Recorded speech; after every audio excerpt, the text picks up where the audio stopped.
9 almas. Un hogar. 180 minutos. Al amanecer, todos se habían esfumado. Cada entrada asegurada desde el interior. Ni violencia, ni batalla, ni cadáveres. Únicamente vacío. Y 73 años más tarde, el enigma de aquella madrugada castellana permanece sin resolver.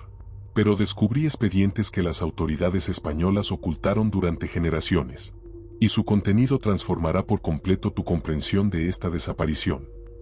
El clan Urbieta habitaba San Martín de la Vega, una aldea toledana de 300 almas. 9 miembros compartían el mismo techo. Ramón Urbieta, cabeza de familia, contaba 52 primaveras. Forjaba hierro en la fragua del pueblo.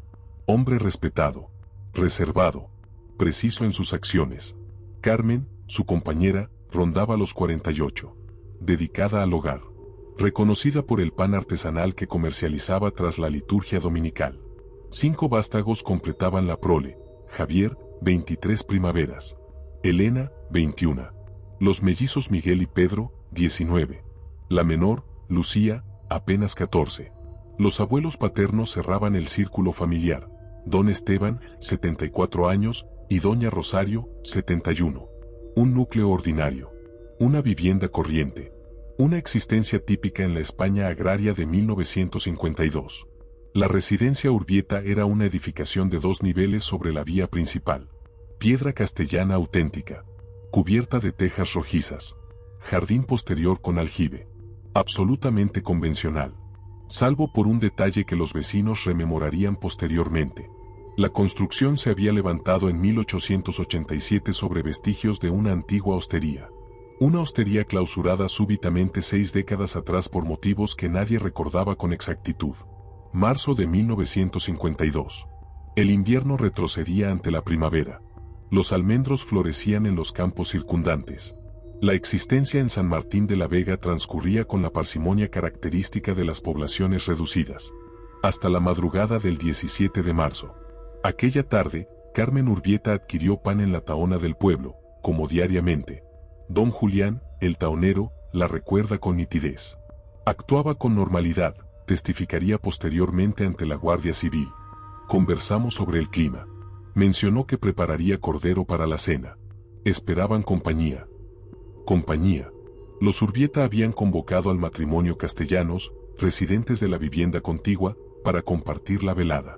8 comensales. Más la pequeña Lucía. 9 personas en conjunto. A las 6:30 vespertinas, Elena Urbieta fue avistada regresando del río con ropajes lavados. A las 7, don Esteban fumaba su cachimba en el umbral, como todas las tardes. A las 7:30, las luminarias de la vivienda se activaron. Todo absolutamente rutinario. Pero algo estaba por transformarse. Algo que los moradores notarían solamente después, al intentar reconstruir aquella jornada. Las luminarias de la residencia Urbieta permanecieron activas hasta el alba. Todas las luminarias. En todas las estancias. Durante toda la madrugada. Los Urbieta invariablemente se retiraban a las 22 horas. Invariablemente. Aquella noche resultó distinta. A las 7 matutinas del 18 de marzo, don Julián el taonero golpeó el portón de la residencia Urbieta. Como había hecho cada mañana durante los últimos 5 años. Carmen invariablemente adquiría pan recién horneado a esa hora. Invariablemente. Nadie atendió. Don Julián insistió. Con mayor vigor. Vacío absoluto. Extraño, reflexionó. Quizás habían descansado mal. La velada con los castellanos se habría prolongado. Depositó el pan sobre el escalón y prosiguió su recorrido. A las 8:30, el cartero intentó entregar correspondencia. Idéntico resultado. Nadie atendió. Pero él observó algo adicional. Los postigos estaban clausurados. Todos. En plena luz diurna. Los Urbieta jamás clausuraban los postigos durante el día. Requerían la iluminación natural para economizar en candelas. A las 9, doña Amparo, la moradora del frente, comenzó a inquietarse. No había avistado a ningún integrante de la familia emerger en toda la mañana. Ninguno. Y ella lo habría advertido. Su ventana ofrecía vista directa al acceso principal de los Urbieta. Cruzó la vía. Golpeó el portón. Nada. Exclamó, Carmen. ¿Os encontráis bien? El vacío que siguió no era un vacío ordinario. Era espeso. Absoluto. como si la construcción misma retuviera el aliento. Doña Amparo retornó a su domicilio e interpelaron al matrimonio Castellanos. ¿Anoche cenasteis con los Urbieta? La respuesta la paralizó. No, cancelamos a última hora. Mi esposo se sintió indispuesto. Envié a mi hijo a notificarles a las 6 vespertinas. ¿Y qué respondieron? Don Ramón abrió el portón. Manifestó que no constituía problema, que cenarían en familia entonces. Pausa. Ahora que lo reflexiono, portaba una expresión peculiar, como preocupado o atemorizado. No sabría precisar. A las 10 matutinas, el alcalde del pueblo, don Antonio Ruiz, fue informado de la circunstancia. Decidió intervenir. Reunió a 3 hombres más y se dirigieron hacia la residencia Urbieta. Golpearon, vociferaron, aporrearon el portón con fuerza. Ninguna contestación. Don Antonio tomó una resolución. Vamos a ingresar. Algo no marcha bien. Intentaron abrir el acceso principal, asegurado con llave desde el interior. El portón trasero, el que daba al jardín, también asegurado desde el interior. Las ventanas de la planta baja, todas con postigos atrancados desde dentro. Era como si la familia hubiera sellado la construcción deliberadamente ¿antes de qué? Finalmente, don Antonio ordenó forzar una ventana del nivel superior. A las 11:15 matutinas, 4 hombres penetraron en la residencia Urbieta. Lo que hallaron carecía de cualquier lógica. La vivienda estaba impecable. Demasiado impecable. En el comedor, la mesa estaba dispuesta para 9 comensales. 9 platos. 9 cubiertos. 9 copas. Los alimentos estaban servidos. Cordero asado. Patatas. Pan. Fríos. Intactos. Pero en cada plato había trazas de tenedor. Como si cada individuo hubiera tomado un bocado. Solamente uno. Y luego hubiera depositado el cubierto sobre la mesa con precisión antinatural. Todos los tenedores colocados en el idéntico ángulo. Todos. Don Antonio ascendió las escaleras. Los lechos estaban confeccionados. Perfectamente. Con esquinas militares. Las prendas plegadas en los armarios. Los calzados alineados junto a las puertas. Los objetos personales en su sitio. En la habitación de don Esteban, su cachimba aún contenía tabaco a medio consumir. En la cocina, una olla con agua. El fuego extinguido hacía horas, pero el agua aún conservaba tibieza. Alguien había estado cocinando hasta hacía poco. ¿Pero dónde se encontraban?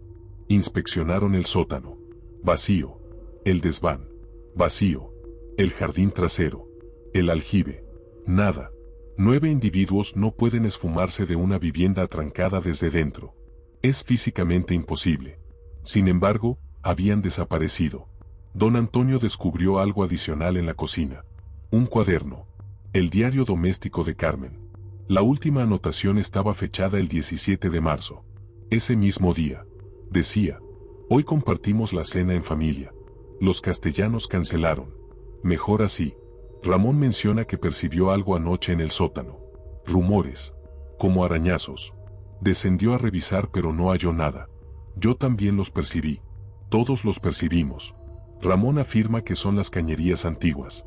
Pero las cañerías no pronuncian tu nombre. La anotación terminaba abruptamente, con una línea de tinta que atravesaba el papel, como si la pluma hubiera sido arrastrada. Don Antonio cerró el cuaderno con manos trémulas. Emergió de la vivienda. Convoquen a la Guardia Civil, ordenó. Convoquen ahora. Mientras aguardaban, los hombres registraron los alrededores. El pueblo entero se movilizó. Rastrearon en los campos, en el bosque cercano, en el camposanto, en la ermita abandonada a 2 kilómetros. Nada. Ningún vestigio. Ninguna pisada. Ningún indicio de a dónde podrían haber marchado 9 individuos en plena madrugada. Especialmente cuando todas las salidas de la construcción estaban atrancadas desde dentro. A las 3 vespertinas arribó la Guardia Civil desde Toledo. 3 guardias. Un sargento. Inspeccionaron la vivienda durante 4 horas. Capturaron fotografías. Recolectaron pruebas. Interrogaron a moradores. El sargento, un hombre llamado Mendoza con 20 años de servicio, escribió en su informe: no existen indicios de violencia. No hay sangre. No hay señales de lucha. No hay signos de robo. Todos los objetos de valor permanecen en la vivienda. Las llaves están sobre la mesa de la cocina. Los accesos estaban asegurados desde el interior. No hay salidas secretas. No hay túneles. No hay explicación lógica para la desaparición simultánea de 9 individuos. Y añadió una nota al margen. Una nota que no incluyó en el informe oficial. Hay algo en esa construcción. Algo que no puedo explicar. Un aroma. Un frío. Una sensación. Mis hombres se negaron a permanecer dentro después del anochecer. Aquella primera madrugada, la residencia Urbieta permaneció deshabitada, con los accesos sellados por orden de la Guardia Civil. Pero los moradores más próximos juraron posteriormente que avistaron luminarias moviéndose en el interior. Luminarias de candelas. Como si alguien caminara de estancia en estancia, con las candelas que la familia Urbieta utilizaba cada noche. La indagación oficial arrancó el 19 de marzo de 1952. La Guardia Civil estableció un cordón alrededor de la propiedad. El sargento Mendoza lideró el equipo. 6 guardias. Un fotógrafo. Un médico forense de Toledo. La primera tarea, documentar cada milímetro de la vivienda. El fotógrafo, don Félix Romero, capturó 143 imágenes. Cada estancia. Cada objeto. Cada detalle. Algunas de esas imágenes todavía subsisten en los archivos provinciales. Y muestran elementos que el informe oficial jamás mencionó. En una imagen del comedor, si observas con atención el espejo de pared del fondo, existe algo. Una sombra. Una forma. Los expertos modernos que han analizado la imagen original afirman que es un defecto de la placa fotográfica. Pero don Félix Romero, antes de fallecer en 1987, insistió hasta su último día. No existía nadie más en esa estancia. Lo juro ante Dios. Y sin embargo, cuando revelé esa imagen, allí estaba. El médico forense examinó los alimentos de la mesa. Sin veneno. Sin sustancias extrañas. Sin indicación de intoxicación. Los alimentos están perfectamente comestibles, declaró. Simplemente fríos. Pero se negó a probarlos. Cuando le cuestionaron el motivo, respondió: no lo sé. Algo en mi instinto me advierte que no debo. Los guardias interrogaron a cada individuo en San Martín de la Vega. 300 habitantes. 300 testimonios. Todos coincidían en lo mismo: el clan Urbieta era ordinario. Sin adversarios. Sin deudas. Sin secretos aparentes. Pero 3 testimonios destacaron del resto. Testimonio 1. Padre Gonzalo, el párroco. Avisté a don Ramón en la iglesia la tarde del 17. Acudió a confesarse. No puedo revelar el contenido de la confesión, pero puedo manifestar esto: estaba aterrorizado. Me aferró las manos con fuerza y manifestó: Padre, ¿qué hace uno cuando lo imposible se materializa? Le cuestioné a qué se refería. No respondió. Solo rezó. Y partió. Testimonio 2. Mateo, el hijo del matrimonio Castellanos, 12 años. Fui a notificar a los Urbieta que mis progenitores cancelaban la cena. Don Ramón abrió el portón. Pero solo un poco. No me permitió ver dentro. Percibí voces. Numerosas voces. Como si hubiera más gente dentro de lo habitual. Y percibí un ruido peculiar. Como algo arrastrándose. Don Ramón me agradeció muy rápido y cerró el portón. Portaba la frente sudada. Y hacía frío esa tarde. Testimonio 3. Doña Emilia, la sanadora del pueblo. Carmen acudió a verme 3 días antes. El 14 de marzo. Me solicitó protección. ¿Contra qué?, le pregunté. Contra algo que habita en la vivienda, me manifestó. Algo que nos vigila. Algo que aguarda. Le proporcioné hierbas. Romero. Laurel. Sal consagrada. Le indiqué que las colocara en todas las entradas. Me cuestionó si funcionaría. Le manifesté que dependía de que fuera ese algo. Me observó con ojos vacíos y contestó: creo que es algo antiguo. Algo que existía aquí antes que nosotros. El sargento Mendoza anotó estos testimonios, pero los clasificó como superstición rural. La indagación necesitaba hechos, no folclore. El 20 de marzo, el equipo decidió examinar el sótano más exhaustivamente. Era una bodega de piedra. 3 metros bajo tierra. Techo bajo. Humedad en los muros. Se utilizaba para almacenar vino, conservas y herramientas. Ordinario. Común. Sin nada fuera de lugar. Excepto por el muro del fondo. Uno de los guardias, llamado Torres, notó que sonaba hueco cuando golpeaba. Sargento, Creo que existe algo detrás. Mendoza ordenó derribar el muro. 2 horas de labor. Martillos. Picos. Detrás existía una habitación. Una habitación que no aparecía en los planos de la vivienda. Diminuta. 2 metros por 2 metros. Sin ventanas. Sin ventilación. Completamente deshabitada. Excepto por los muros. Estaban cubiertos de marcas. Arañazos. Miles de arañazos. Como si alguien hubiera intentado emerger desesperadamente. Y palabras. Grabadas con algo afilado. Repetidas una y otra vez. No permitir entrada. No permitir entrada. No permitir entrada. El médico forense examinó las marcas. Estas incisiones tienen décadas de antigüedad. Quizás 50 años. Quizás más. Pero hallaron algo adicional en esa habitación sellada. En el centro del suelo de tierra, existía un objeto. Un rosario. Un rosario que, según el padre Gonzalo, pertenecía al clan Urbieta. Carmen lo portaba siempre al cuello. ¿Cómo arribó aquí?, cuestionó Mendoza. Esta habitación estaba sellada desde hace décadas, respondió el forense. Los ladrillos del muro portaban el mismo nivel de desgaste que el resto del sótano. Nadie había penetrado aquí en 50 años o más.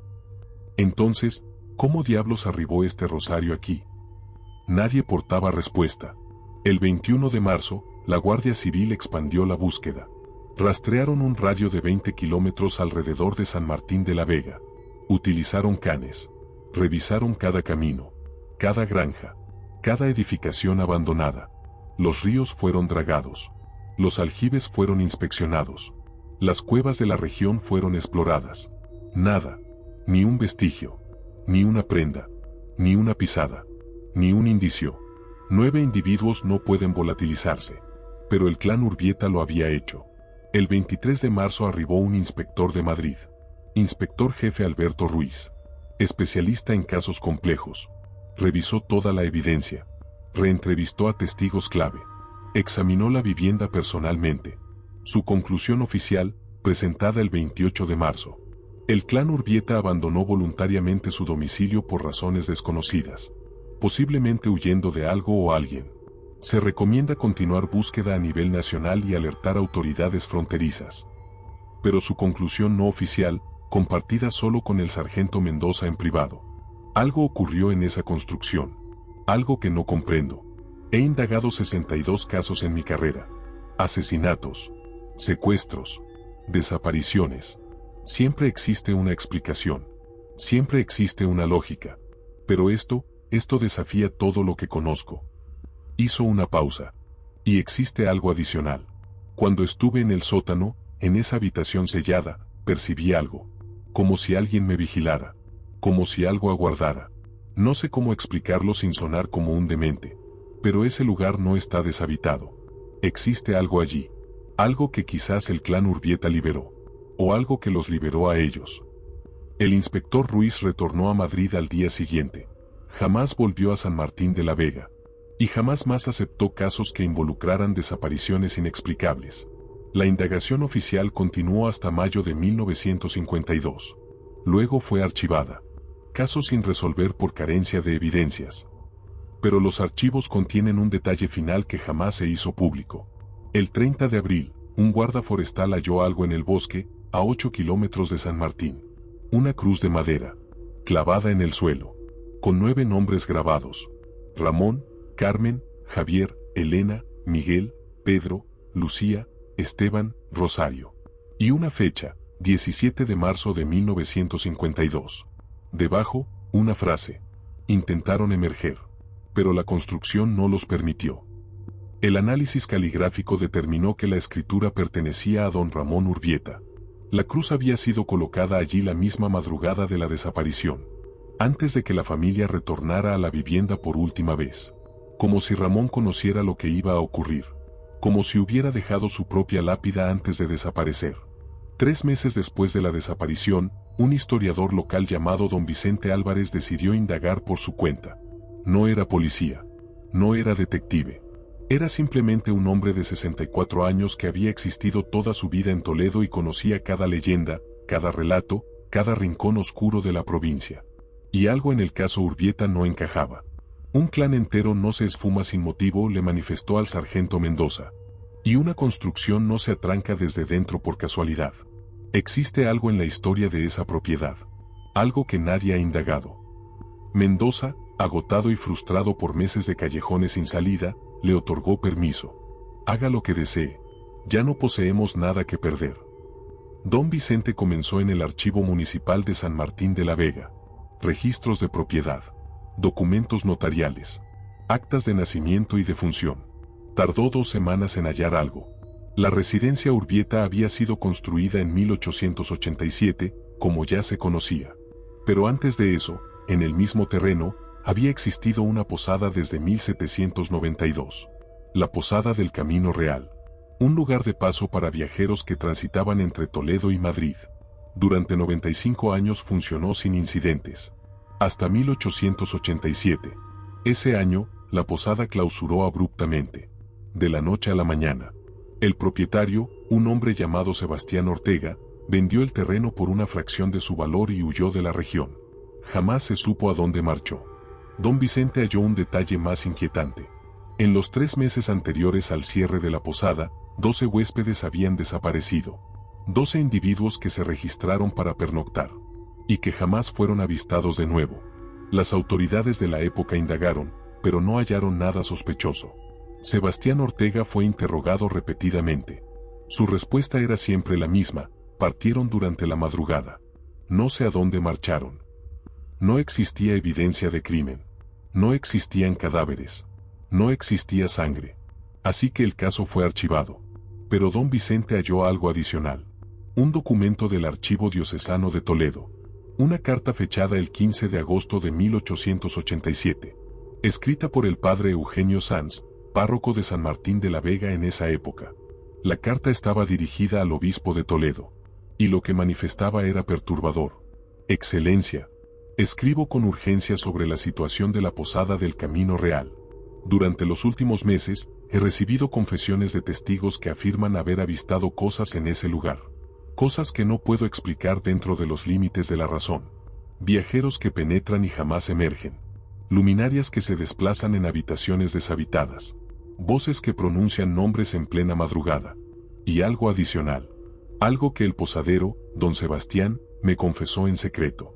Manifiesta que la posada fue construida sobre un lugar antiguo. Mucho más antiguo. Un lugar donde, según las leyendas locales, se realizaban rituales en tiempos precristianos. Don Sebastián excavó el sótano el año pasado para ampliarlo. Y halló algo. Una cripta. O algo similar. Sellada con piedras cubiertas de símbolos que ningún experto ha podido identificar. Contra mi consejo, don Sebastián abrió esa cripta. Desde entonces, las desapariciones arrancaron. He intentado bendecir el lugar. He rezado. He utilizado agua bendita. Pero existe algo en esa posada que no responde a la fe. Algo que está aguardando. Ruego su intervención antes de que ocurra una tragedia mayor. Padre Eugenio Sanz. Don Vicente rastreó la respuesta del obispo. No la halló. Pero halló otra carta. Fechada 3 semanas después. Del mismo padre Eugenio. Excelencia. La posada ha sido clausurada. Don Sebastián ha huido. No hubo respuesta a mi carta anterior. Asumo que fue considerada producto de superstición rural. Pero debo informar de un último incidente. La madrugada antes de que don Sebastián clausurara la posada, ocurrió algo. Yo mismo fui testigo. Existían 6 huéspedes alojados esa madrugada. Un núcleo familiar de 4 miembros y 2 comerciantes. A medianoche, percibimos alaridos. Cuando arribamos, la posada estaba en silencio absoluto. Los accesos de las habitaciones estaban atrancados desde dentro. Tuvimos que forzarlos. Todas las habitaciones estaban deshabitadas. Los lechos deshechos. Los baúles abiertos. Las candelas aún encendidas.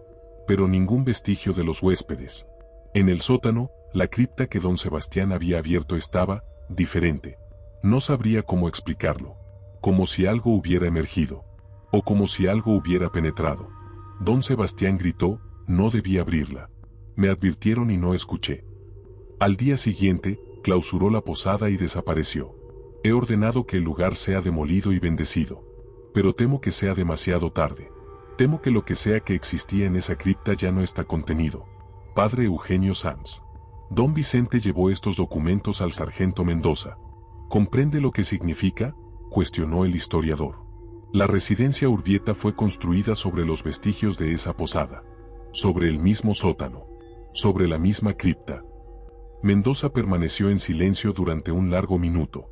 ¿Está sugiriendo que lo que sea que causó las desapariciones en 1887 es lo mismo que tomó al clan Urbieta? No lo sugiero, respondió don Vicente. Lo afirmo. Y existe algo adicional. Extrajo otro documento. Un informe de construcción de 1887. Cuando demolieron la vieja posada para construir la residencia Urbieta, los trabajadores hallaron la cripta mencionada por el padre Eugenio. Intentaron sellarla con cemento. Pero el cemento jamás se secaba. No importaba cuánto echaran. Siempre permanecía húmedo, como si algo lo rechazara. Finalmente, decidieron simplemente cubrirla con tierra y construir encima. Pero uno de los trabajadores escribió en su diario: esa cosa en el sótano no debería estar cubierta. Debería ser destruida. Pero nadie se atreve a descender allí más de 5 minutos. El frío es antinatural. Y juro que percibí algo moverse abajo. Algo que respira. Don Vicente observó fijamente a Mendoza. Cuando su equipo derribó el muro del sótano de los Urbieta, ¿qué hallaron exactamente? Una habitación deshabitada, con arañazos en los muros. ¿Revisaron el suelo? Mendoza parpadeó. No completamente. Solo la superficie. Entonces sugiero que retorne. Y que excave. 2 días después, Mendoza retornó a la residencia Urbieta con 3 hombres y herramientas. Descendieron al sótano, a la habitación sellada, y comenzaron a excavar. A 30 centímetros de profundidad, las palas golpearon algo sólido. Piedra. Limpiaron la tierra. Lo que revelaron fue una losa de piedra. Circular. 2 metros de diámetro. Cubierta de símbolos. Símbolos que ninguno de ellos reconoció. Pero en el centro de la losa existía algo adicional. Una grieta. Una grieta reciente. Como si alguien hubiera intentado abrirla desde abajo. O como si algo hubiera emergido. Uno de los guardias, el más joven, tocó la grieta. Inmediatamente retiró la mano. Está caliente, manifestó. ¿Por qué está caliente? Estamos bajo tierra. Mendoza ordenó cubrir la losa de nuevo. Nadie habla de esto. ¿Comprendido? Pero esa madrugada, el joven guardia que tocó la grieta comenzó a tener sueños. Sueños con 9 figuras de pie en un círculo. En un lugar sin luminosidad. Sin sonido. Sin tiempo. Y algo adicional. Algo en el centro del círculo. Algo que aguardaba. 3 días después, el guardia se suicidó. Su nota manifestaba: los avisté dónde están. No es muerte. Es peor. Están despiertos. Y conscientes. Y no pueden emerger. Y jamás podrán. El caso fue oficialmente clausurado 2 semanas después. Desaparición inexplicable. Sin pistas. Sin resolución posible. Los documentos que don Vicente halló fueron clasificados como no relevantes y archivados en una sección restringida del archivo provincial. El sargento Mendoza solicitó transferencia inmediata a otra provincia. Su petición fue aprobada. Jamás más retornó a San Martín de la Vega. Y jamás más habló del caso Urbieta. Pero en 1958, 6 años después de la desaparición, ocurrió algo adicional. Un arqueólogo de la Universidad de Madrid obtuvo permiso para estudiar la residencia. Estaba investigando construcciones prerromanas en Castilla. Alguien le había mencionado los símbolos extraños en el sótano de la residencia Urbieta. Descendió solo, con una cámara y linternas. Estuvo allí 45 minutos. Cuando emergió, estaba pálido, temblando.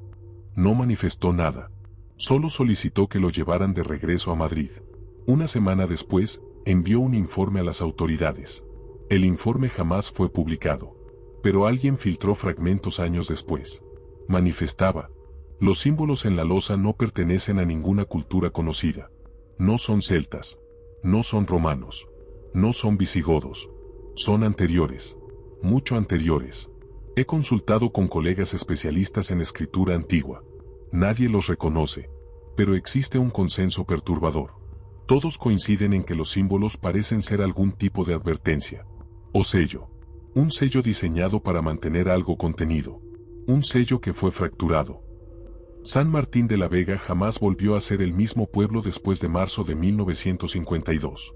En los meses siguientes a la desaparición del clan Urbieta, 17 núcleos familiares abandonaron la aldea. No oficialmente. No con anuncios ni despedidas.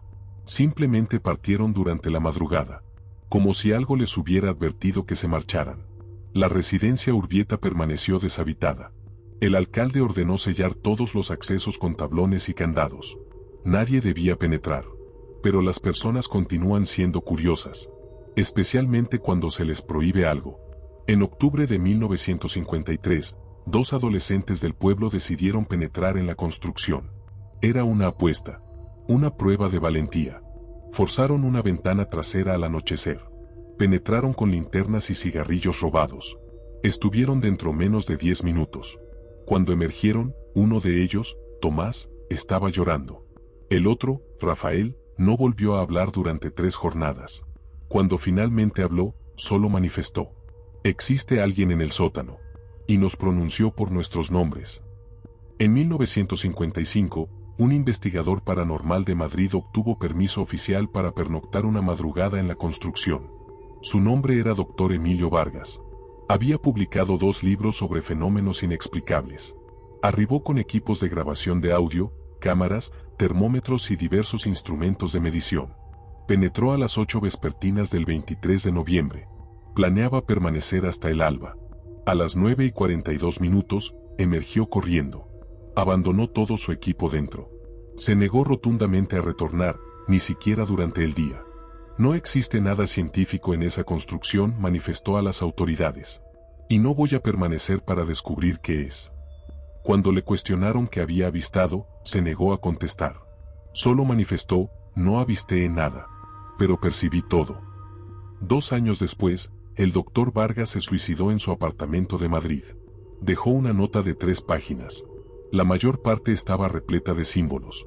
Los mismos símbolos que estaban grabados en la losa del sótano. Las últimas líneas manifestaban: comprendo ahora lo que le ocurrió al clan Urbieta. No desaparecieron. Fueron capturados. Y están conscientes. Perpetuamente conscientes. En un lugar donde el tiempo no existe pero el sufrimiento sí. Yo también fui marcado esa madrugada. Y puedo percibir que me convoca de regreso. No voy a permitir que me capture despierto. En 1958, la Iglesia decidió intervenir. El nuevo obispo de Toledo, consciente de la historia y los documentos del padre Eugenio, envió un equipo de exorcistas. 3 sacerdotes. Hombres con experiencia en rituales de purificación. Arribaron el 12 de marzo. 5 jornadas antes del aniversario de la desaparición. Planeaban realizar un ritual de bendición completo de la propiedad. Comenzaron al alba. Recorrieron cada estancia del nivel superior. Rezando. Rociando agua bendita. Quemando incienso. Sin incidentes. A mediodía, descendieron al sótano. A la habitación sellada donde estaba la losa. El sacerdote principal, Padre Miguel, comenzó el ritual. Llevaba 20 minutos rezando cuando ocurrió. Las candelas se extinguieron. Todas. Simultáneamente. La temperatura descendió drásticamente. Como si hubieran abierto un acceso a un congelador. Y luego percibieron voces. No una voz. 9 voces. Susurrando al unísono. Susurrando los nombres de los 3 sacerdotes. El Padre Miguel continuó rezando más fuerte. Las voces se transformaron en alaridos. No alaridos de dolor. Alaridos de advertencia. No los despierten.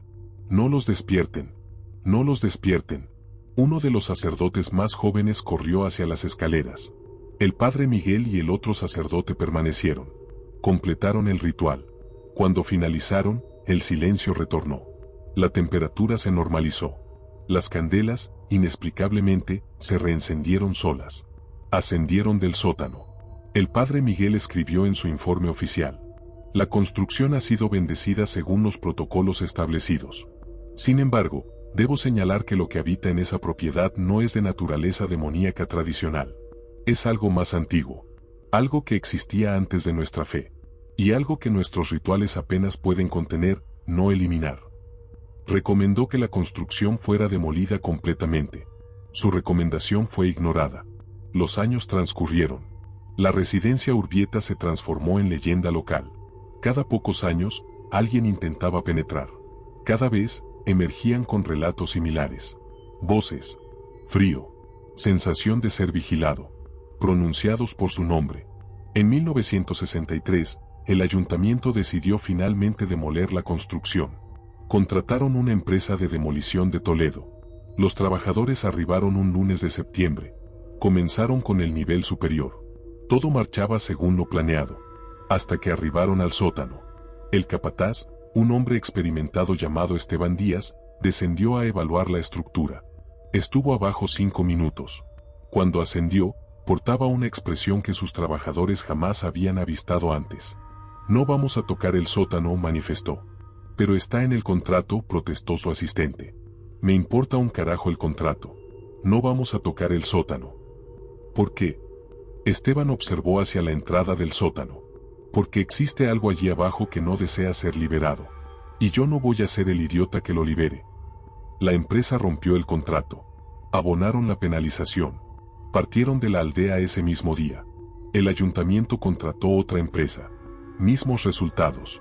Y otra más. Y otra. Después de 3 intentos fallidos, las autoridades se rindieron. Decidieron simplemente clausurar permanentemente el acceso al sótano. Sellaron la entrada con cemento. 3 capas. Colocaron una placa de acero encima. Y abandonaron los vestigios de la construcción en pie. En 1972, 20 años después de la desaparición, una periodista de Madrid visitó San Martín de la Vega. Estaba redactando un artículo sobre misterios sin resolver de España.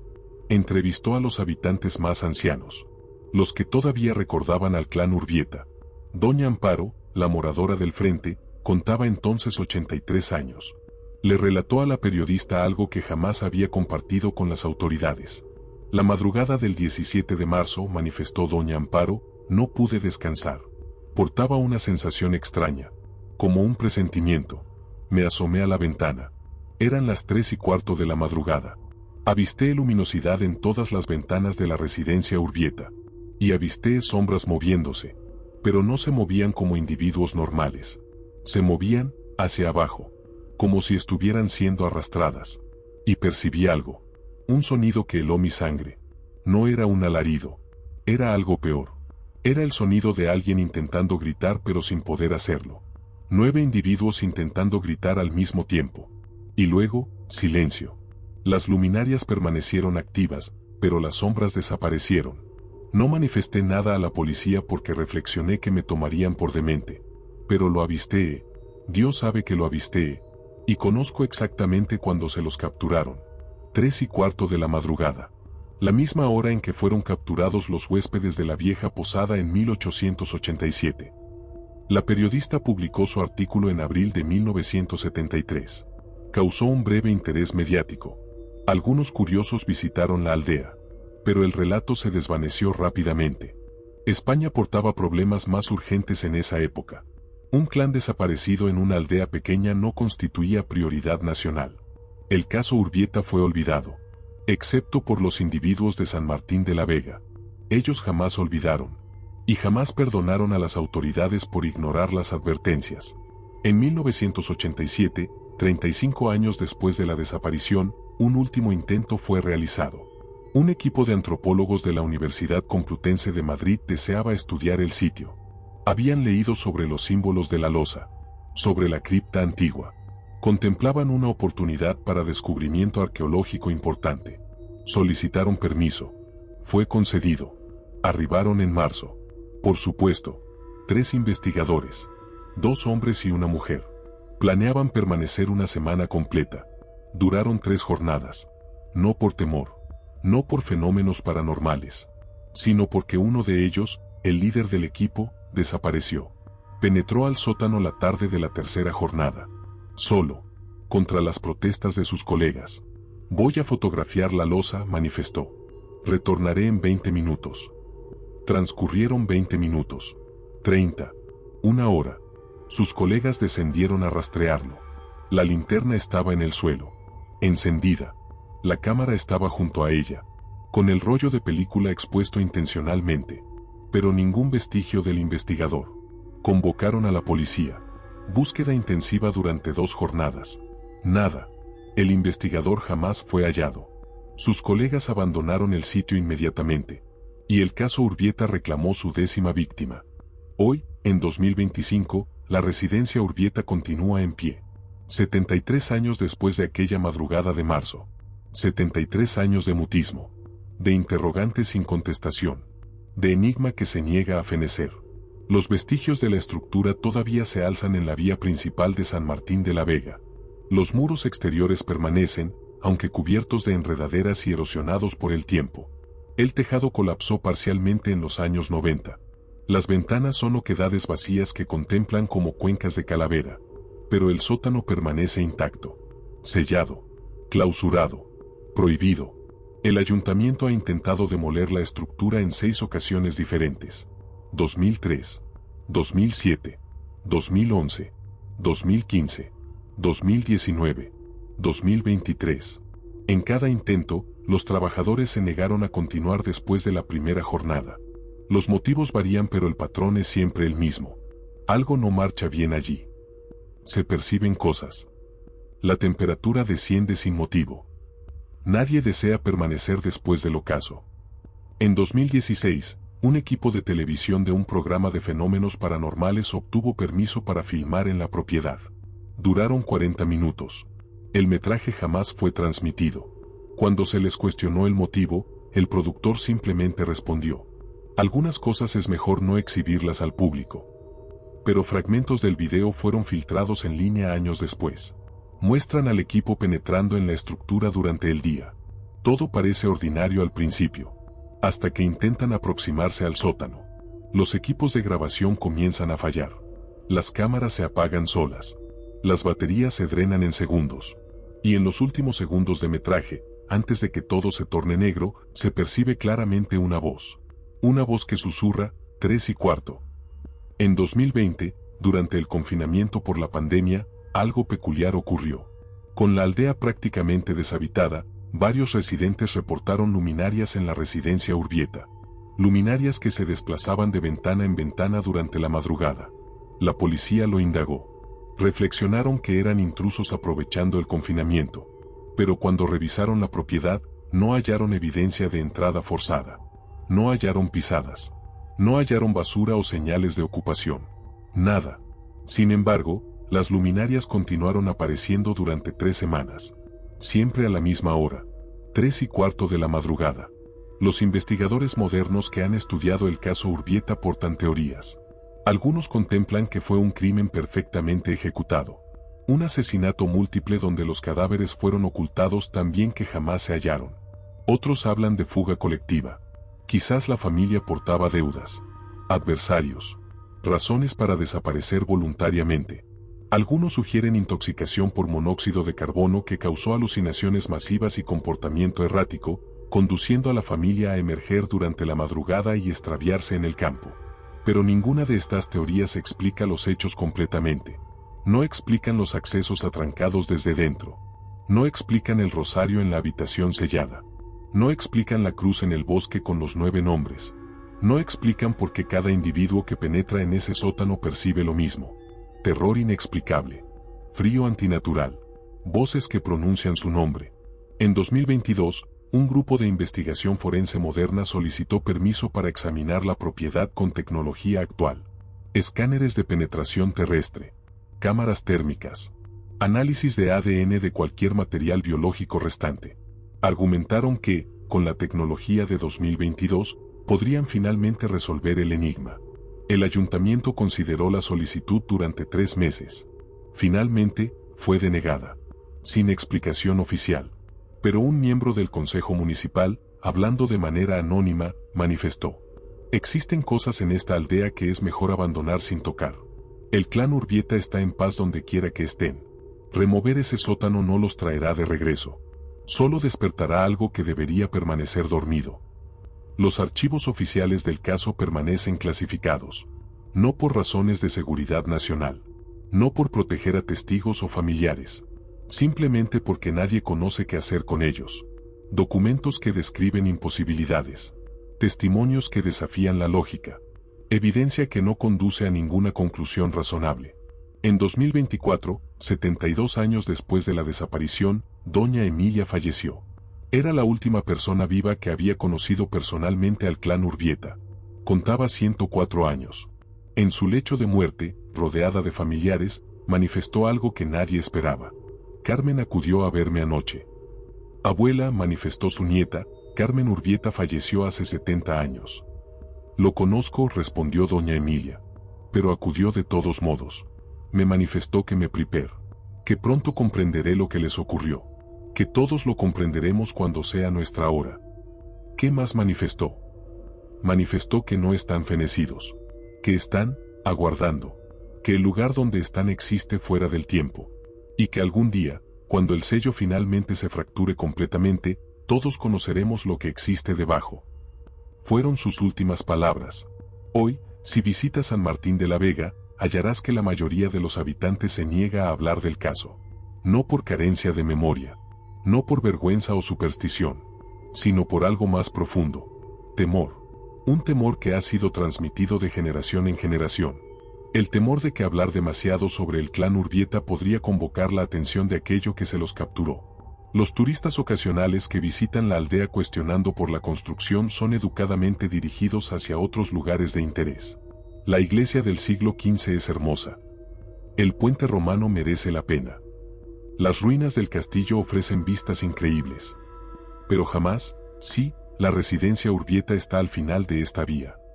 En las madrugadas de marzo, cuando el aniversario se aproxima, los residentes más ancianos aún clausuran sus ventanas con fuerza. Aún evitan contemplar hacia la construcción en ruinas al final de la vía. Y aún, en las madrugadas más silenciosas, algunos juran que pueden percibir algo. Un sonido que proviene desde debajo de la tierra. Como si 9 individuos estuvieran intentando gritar. Pero sin poder hacerlo. Las interrogantes permanecen. ¿Qué le sucedió realmente al clan Urbieta la madrugada del 17 de marzo de 1952? ¿Dónde están sus cadáveres? ¿Por qué clausuraron todos los accesos desde dentro? ¿Qué existía en esa cripta antigua bajo el sótano? ¿Qué simbolizaban esos símbolos extraños que nadie pudo identificar? ¿Por qué Ramón Urbieta talló una cruz con 9 nombres antes de retornar a la construcción? ¿Y por qué, después de 73 años, cada individuo que penetra en ese sótano percibe la misma presencia? La misma sensación de que algo aguarda allí. Algo que capturó a 9 individuos en 1952. Algo que capturó a 12 huéspedes en 1887. Algo que ha estado allí mucho más tiempo. Algo que, según las palabras del padre Eugenio hace más de un siglo, existía antes de nuestra fe. En 2025, exactamente 73 años después, el enigma permanece tan impenetrable como siempre. 92 individuos han desaparecido sin dejar vestigio en la historia moderna de España. 9 de ellas portan el apellido Urbieta. Y mientras la construcción en ruinas continúe en pie, mientras el sótano sellado permanezca intacto, mientras los símbolos en la losa antigua continúen sin ser descifrados, la verdad continuará enterrada, junto con aquellos que intentaron descubrirla. Algunas desapariciones jamás se resuelven. Algunos enigmas están destinados a permanecer en la oscuridad. Y algunas construcciones jamás liberan a quienes penetran.